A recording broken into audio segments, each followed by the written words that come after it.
ছাত্রছাত্রীবৃন্দ, নতুন একটি ভিডিওতে তোমাদের স্বাগত। আজকে ভিডিও হলো চিহ্নযুক্ত সংখ্যা।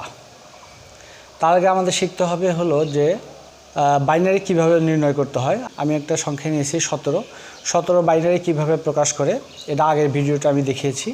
এখানে দেখাচ্ছি 17কে প্রথমে 2 দিয়ে ভাগ করতে হবে এবং প্রতিটা সংখ্যাকে ক্রমাগত 2 দিয়ে ভাগ করতে করতে নির্ণয় করতে হবে 17 বাইনারি। এখানে দেখা যাচ্ছে 17 বাইনারি হলো 10001।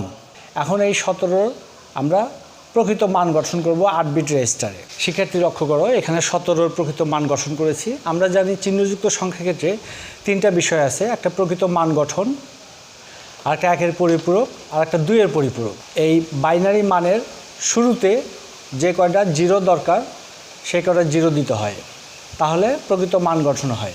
8 বিট করতে হলে 3টা অতিরিক্ত বিট লাগে। সেই 3টা অতিরিক্ত বিট শুরুতে 3টা শূন্য বসায় দিলেই 17 প্রকৃত মান গঠন হয়।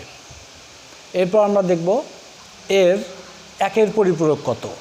শিক্ষার্থীবৃন্দ লক্ষ্য করো যে এটাই হলো 1-এর পরিপূরক। যে কোনো বাইনারি সংখ্যা 0-র কাছে 1-এর কাছে 0 বসালেই সেটা 1-এর পরিপূরক হয়। তো এখানে দেখতে পাচ্ছি যে প্রথমে 3টা 0 আছে, 3টা 1 বসিয়েছি, তারপর 1 আছে 0 বসিয়েছি, তারপরে 3টা 0 আছে, 3টা 1 বসিয়েছি, শেষে একটা 1 আছে, এখানে 0 বসিয়েছি। এটা একটা বাইনারি সংখ্যা, কিন্তু এটা হলো 1-এর পরিপূরক। 1-এর পরিপূরকের সাথে যদি 1 যোগ করি তাহলে সেটা হয় 2-এর পরিপূরক। তাহলে শুরু থেকে বলি, যে কোনো ডেসিমাল সংখ্যা, অক্টাল সংখ্যা বা যে কোনো সংখ্যাকে আগে বাইনারিতে রূপান্তর করতে হবে, তারপর সেটা 8 বিটে রূপান্তর করতে হবে।